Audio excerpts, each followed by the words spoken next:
Dulu kita pernah set akuarium di sini sekitar 2 tahun lalu. Jadi kondisi akuarium ini tahun pertama itu kita bikin untuk ikan hiu.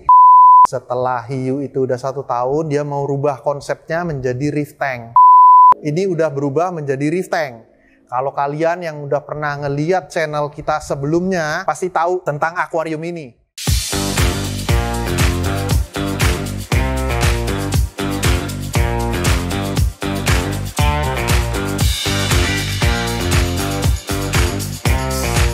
Hai semuanya, sebelum kita lanjut, pastikan kalian klik tombol subscribe, like, dan share video ini ke teman-teman kalian jika informasinya berguna untuk kalian. Terima kasih.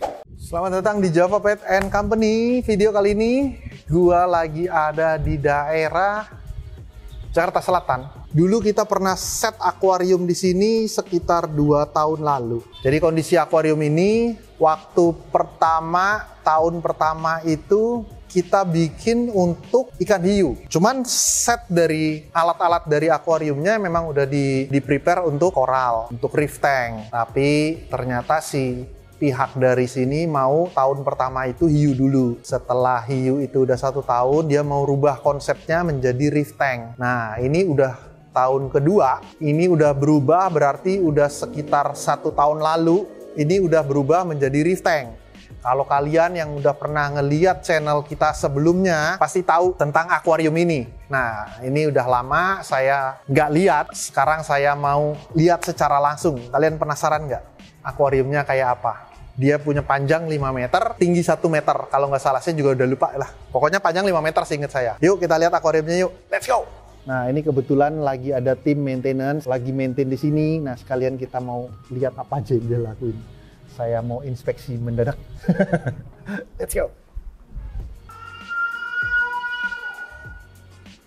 Ini yang dilakukan tim saya. Dia lagi cek airnya, kobok-kobok airnya. Kalau hasilnya salah, saya citakin. Nah, ini akuariumnya.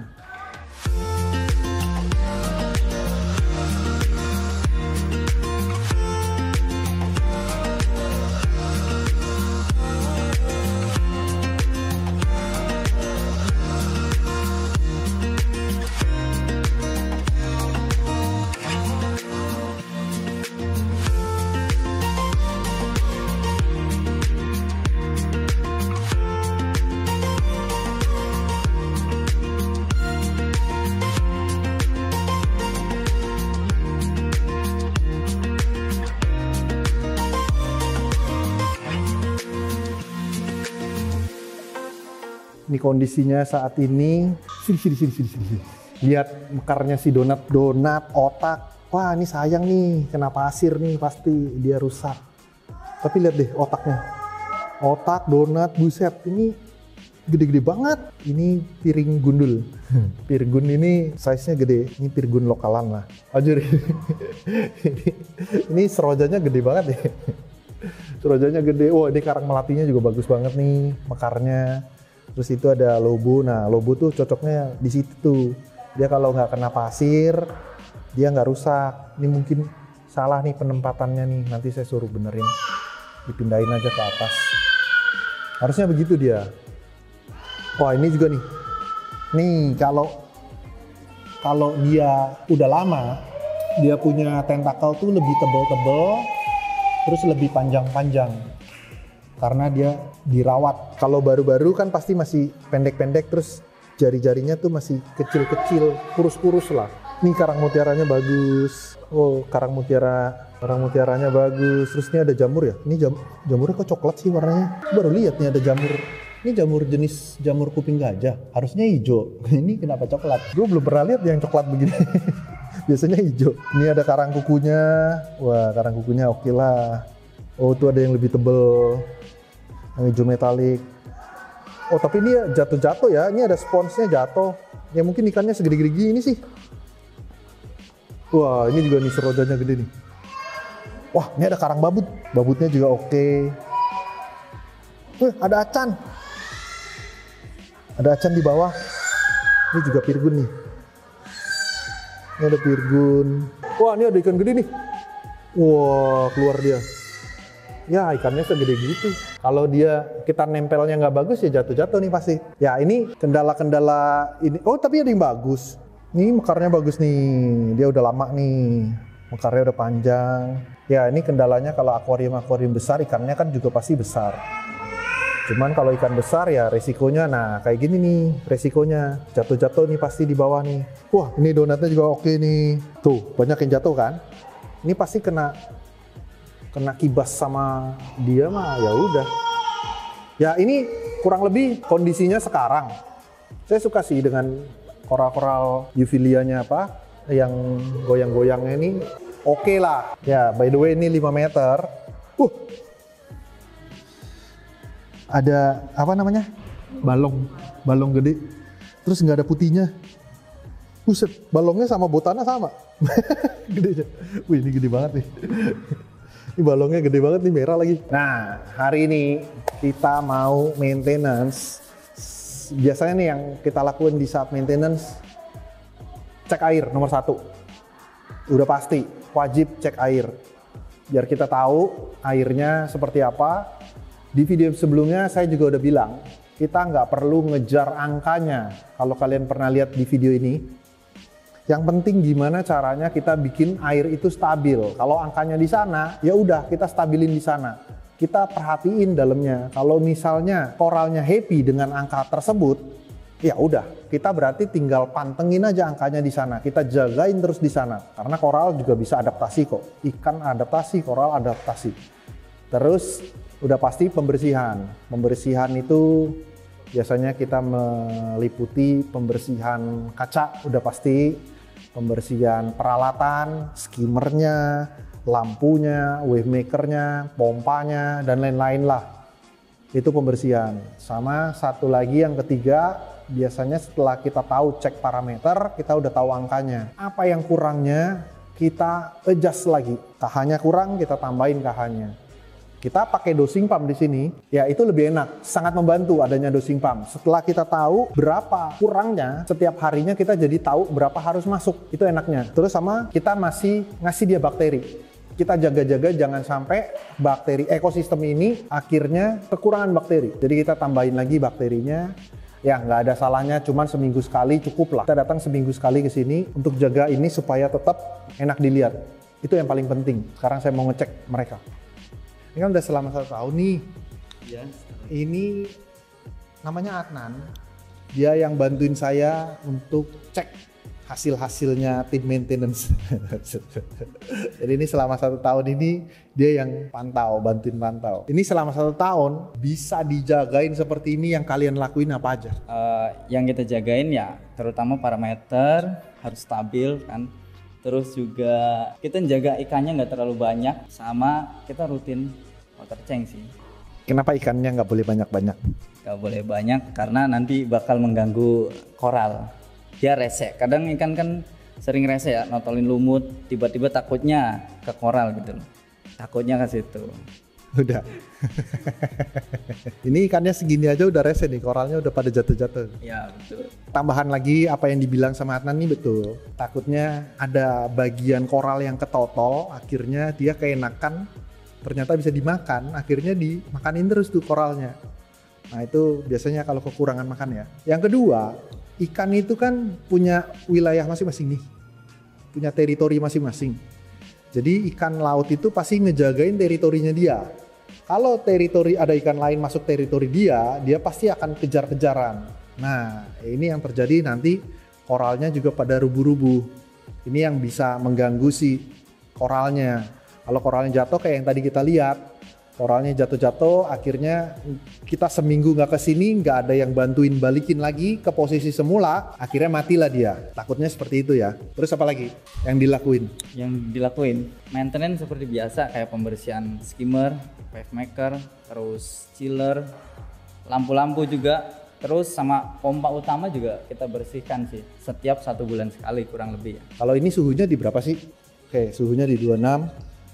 Ini ikannya totalnya ada berapa sih? Totalnya kayaknya ikannya gede-gede. Gue suka dah ngeliat itunya. Totalnya? Si balong. Kurang lebih yang gedenya. Jangan lu hitungin satu-satu Pak. Kurang lebih yang gedenya 5 sampai 6 kurang lebih ya. Masa? Iya, kurang lebih nih Pak. Oke. Sama yang kecilnya ada lah ya 15 deh. 15 ada. 15 ekor. Oke. Yang kecil. Yang sedang-sedang ini 5 paling. Kayak masa? Berarti itu buat anak kuning. kurang lebih 30 lebih lah ya. Kurang lebih 25-an. Udah. Oke.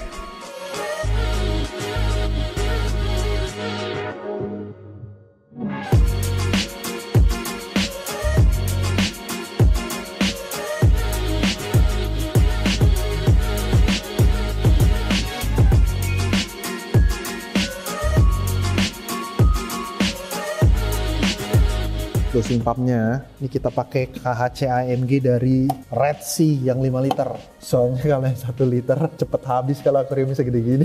Kita pakai KHC AMG sama Nopox ya. Ada 4. Oh ini baru diganti nih, masih penuh. Terus di sini kita lihat. Oh ini baru dicuci. Skimmernya 2. Kita pakai Mantis. Ini baru diganti nih kapas. Nah kita pakai Marine Pure. Jadi Marine Pure ini kita taruh dia di posisi yang tenang. Nah, kita kasih dia di posisi yang tenang biar anaerobiknya jadi buat bantu mengolah fosfat sama nitratnya jangan sampai terlalu tinggi. Jadi saya taruh di terakhir biar dia nggak terlalu banyak level oksigennya sama arusnya kan tenang kan. Terus kita pakai UV juga. UV ini sangat membantu buat membunuh parasit-parasit yang nggak penting, terutama untuk alga juga, menahan pertumbuhannya si alga. Nah ini water top up, ini air amidis kita pakai. Saya minta di stokin amidis. Nah itu dia amidisnya. Nah ini dia, ini stok amidisnya. Jadi saya minta dari pihak sini untuk selalu ada nih amidisnya. Nah enaknya dia mau diajak kerjasama untuk nyetokin amidis. Kalau dia nggak mau stokin amidis, ini mungkin nggak bisa lama ya. Karena kita juga akan kesusahan untuk nurunin TDS levelnya. Karena amidis itu salah satu yang, bukan salah satu, tapi cuma dia yang 0 TDS-nya. Terus kita pakai lampu Spectra. Nah ini hebatnya Spectra. Kita pakai 1, 2, berapa lampu ya? 3 lampu yang X150, ada 3 biji, ada 3 lampu, 1, 2, 3. Saya suka dengan Spectra karena dia punya par cukup kuat. Jadi buat tinggi sampai 1 meter dia masih tembus sampai ke bawah dan cukup buat mereka. Koral-koral dasar ini kalian bisa lihat mekarnya segini-gini gede dan ini juga udah bertahan lama. Ya artinya dia bisa dapat fotosintesis kan. Ini udah cukup. Jadi kita pakai 1, 2, 3, 4 meter 50. Ini panjang 5 meter. Jadi sekitar ya ada gap-gapnya. Ini jadi kena semua. Terus kita pakai wave maker dari Jebo, kita yang pakai yang ini. Ditaruh di belakang, ini ada 1, 2, 3, 4, 5 wave. Jadi ada yang ngedorong kiri kanan, sama yang dari belakang itu jadi kayak cuman buat ngebantu dia biar mecahin ke pinggir-pinggir. Saya cukup puas dengan hasil koral-koralnya, yang penting parameternya aja dijagain sih. Karena jagain parameter itu, dia kan gampang goyang ya. Gampang goyang, kayak ada lagunya sih, gampang goyang. Ada lagunya nggak?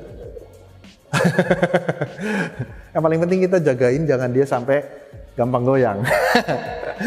Ya itu yang kita lakuin di maintenance. Paling PR-nya aja setelah apa yang udah saya lihat di sini. Pertama peletakan koralnya. Ini kayak yang di sini kan ada yang numpuk. Jadi ada koral yang ketumpuk sama si donat mekarnya kan gede banget. Kasihan dia nggak kedapatan cahaya kan. Kalau varian ikan sih udah oke lah, ini ikan-ikannya aman. Paling sama wave maker deh, paling ntar wave makernya dibenerin lagi karena mungkin ikannya kan juga gede kan. Jadi dia kesenggol-senggol, wave makernya udah mulai turun. Maksudnya kalau bisa dilem aja, biar dia nggak turun-turun kondisinya. Dipakein lem koral juga nggak apa-apa lah, ditempel. Paling itu aja sih PR-nya. Yang lainnya saya rasa udah aman. Ya peletakan koral sama wave maker lah, paling itu aja sih. Sementara itu aja. Saya juga udah lumayan oke dengan kondisi akuariumnya. Mungkin nanti kalau misalnya ada foto-foto yang sebelum ini, before-nya. Karena kita kan nggak pernah dokumentasi ini kan. Ya mungkin dikasihin ke kameramen nih. Ya nggak, kameramen? Next, kita akan coba kunjungin lagi tempat-tempat customer yang maintenance sama Java, saya juga pengen dokumentasi, pengen punya dokumentasi. Ya kita buat konten itulah hasil maintenance dari Java. Nah buat kalian-kalian nanti yang mau maintenance sama Java bisa menghubungi ini di bawah. Keranjang kuning. Sampai ketemu lagi di next video. Bye bye.